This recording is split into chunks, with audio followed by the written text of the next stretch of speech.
आपने एक कहावत तो सुनी होगी, अंधेर नगरी चौपट राजा। इसका अर्थ कि सब चीजों का सत्यानाश हो जाना।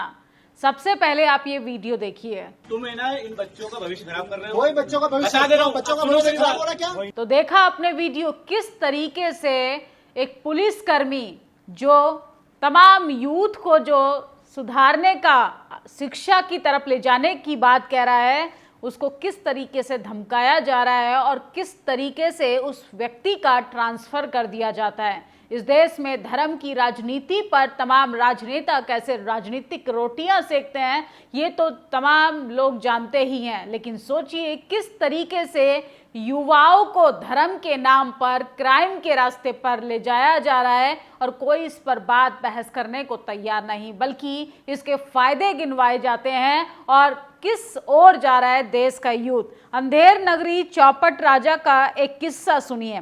ये पुलिस अधिकारी हैं जिनका नाम पंकज राजपूत है। कट्टरपंथी युवा नेता से कह रहे हैं कि तुम इन बच्चों का जीवन खराब कर रहे हो, इन्हें पढ़ने लिखने दो। ये सलाह डबल इंजन की सरकार को नागवार गुजरी और इनका ट्रांसफर कर दिया। तो सरकार चाहती है कि अपने बच्चों को वो विदेश में पढ़ाए और आपका बच्चा हाथ में धर्म का डंडा और झंडा लेकर धर्म की अफीम चाटकर गलत रास्ते पर क्राइम करने के लिए निकल पड़े। सोचिए किस तरीके से पिछले 10 सालों का डेटा उठाकर अगर बात की जाए तो सबसे ज्यादा युवा जो है वो बेरोजगारी से परेशान है। तमाम नियुक्ति पत्र से लेके ज्वाइनिंग लेटर के साथ साथ एग्जाम पोस्टपोन हो जाता है। इसके लिए धरना प्रदर्शन करना पड़ता है।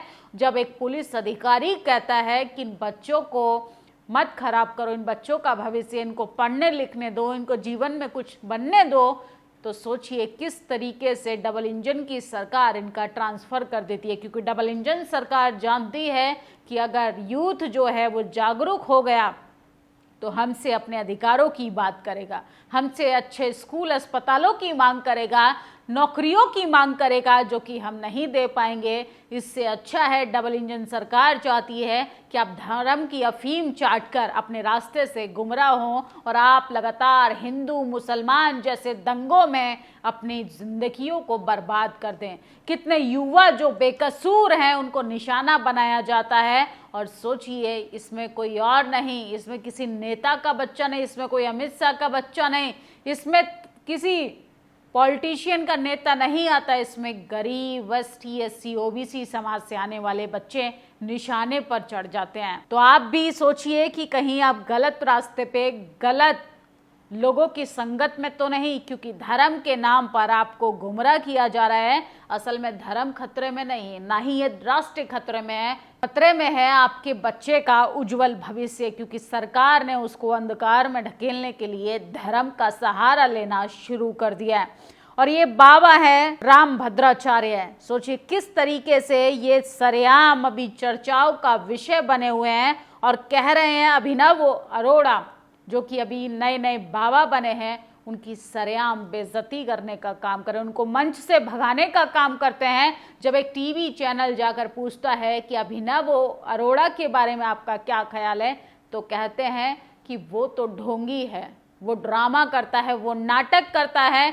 तो आप इससे अंदाजा लगाइए कि कितना कंपटीशन है धर्म के रास्ते पर आने पे, बाबाओं को पुजारी बनने के रास्ते पे, और वहां पर आप सपना देखते हैं कि आपको कुछ हासिल होगा। अभिनव अरोड़ा को किस तरीके से बेइज्जत किया जा रहा है, क्योंकि कंपटीशन से हर कोई डरता है।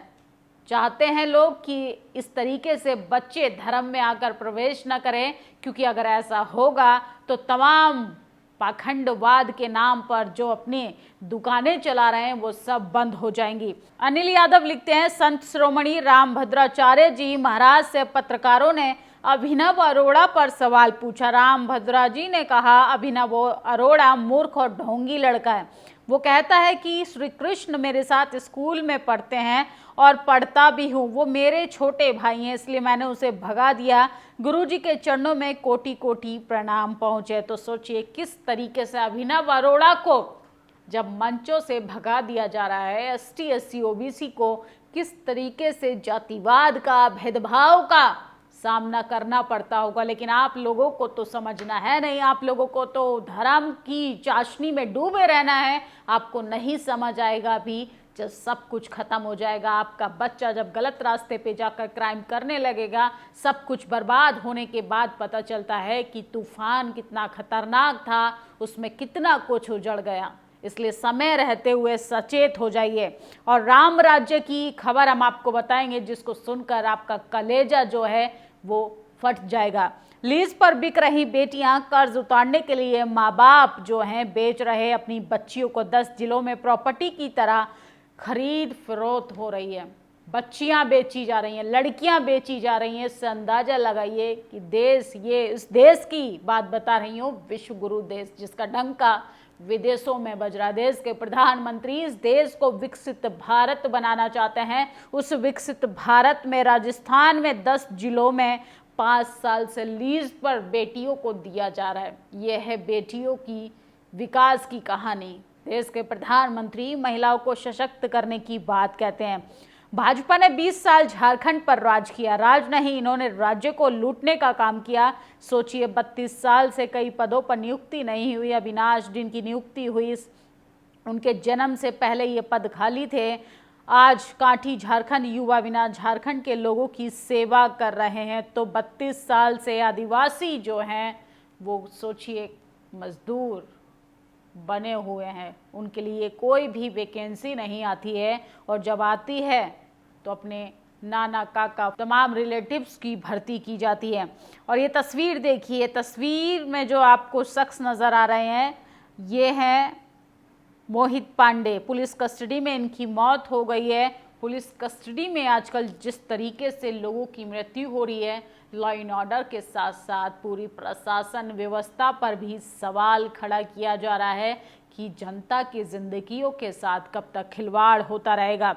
ये शंकराचार्य महाराज जी कभी अंबानी के घर जाते हैं, कभी राघव चड्ढा के घर जाते हैं। मैंने इन्हें कभी किसी गरीब आम आदमी के घर जाते नहीं देखा। मैं भी कट्टर हिंदू हूँ, मैं भी इन्हें अपने घर आमंत्रित करता हूँ। ऐसा करने पर कितना खर्च आएगा। तो ये शंकराचार्य महाराज हैं जो कल राघव चड्ढा के घर देश की राजधानी दिल्ली में आए थे। अनिल यादव ने एक सवाल पूछा है कि ये सिर्फ पैसे वालों के घर जाते हैं, ये सिर्फ बिजनेसमैन लोगों के यहाँ जाते हैं, ये सिर्फ नेताओं के घर जाते हैं, या जो गरीब हिंदू है उसके घर भी जाते हैं। नेताओं के साथ साथ इन बाबाओं से भी सतर्क रहने की ज़रूरत है। और सोचिए, सुप्रीम कोर्ट का चीफ जस्टिस फैसले तक पहुंचने के लिए भगवान का सहारा लेता है, तो ये पुलिस वाले क्या गलत करें। इसका काम तो जज से भी टेढ़ा हो गया। पुलिस कर्मियों के सामने किस तरीके से झाल बजाने का काम किया जा रहा है, इससे आप अंदाजा लगाइए। देश का चीफ जस्टिस भगवान भरोसे निर्णय ले रहा है। यही कोई अगर मुसलमान जज होता, अल्लाह भरोसे अगर फैसला सुनाया होता, तो किस तरीके से देश की टीवी अखबार जो है छाती पीटने का काम करती। लेकिन क्या करें, कोलोजियम सिस्टम से बने जज हैं तो वो तो अपनी खाना पूर्ति पूरी करेंगे। 2 साल से लटकी 12,000 पदों पर भर्तियों का रास्ता साफ। तो पिछले 2 साल से परीक्षाएं एजेंसियों के नाम पर बच्चों के भविष्य के साथ खिलवाड़ हो रहा है। ऐसे किस राज्य में होता है जो 2 साल बिना परीक्षा के अपनी उम्र का सबसे महत्वपूर्ण समय सरकार की गलत नीतियों के चलते गंवा देते हैं। तो युवाओं की बढ़ती एज जो है उनका बेरोजगारी का भी कारण बन रही है। सरकार सालों साल लगातार चुनाव जीतने का काम करती है, लेकिन युवाओं के लिए ना नौकरियां हैं ना भर्तियां हैं। युवाओं के हिस्से में सिर्फ धर्म का डंडा और झंडा पकड़ा दिया है कि आप इसको पकड़िए और मुसलमानों के खिलाफ सांप्रदायिक दंगों में शामिल हो जाइए। आपके बच्चों को किस तरीके से गुमराह किया जा रहा है, आपके बच्चों को किस तरीके से अंधकार की ओर ढकेला जा रहा है, और ऐसे जुमलों से आप लोगों को सतर्क रहने की ज़रूरत है। नेताओं के बच्चे विदेशों में पढ़ेंगे और आपके बच्चों को किस तरीके से बर्बाद किया जा रहा है, उसकी ज़िंदगी के साथ खिलवाड़ किया जा रहा है। तो आप सभी इस वीडियो से अगर आप लोग सहमत है तो आप लोग कमेंट बॉक्स करके ज़रूर बताएं। शुक्रिया। नेशनल दस्तक की आपसे गुजारिश है कि अगर इसको बचाना चाहते हैं तो नेशनल दस्तक को सब्सक्राइब करने के लिए रेड कलर के सब्सक्राइब बटन को दबाएं, फिर बेल आइकन की घंटी दबाएं। नेशनल दस्तक को बचाने के लिए बहुत ज़रूरी है कि हर खबर को शेयर करें, लाइक करें, कमेंट जरूर करें।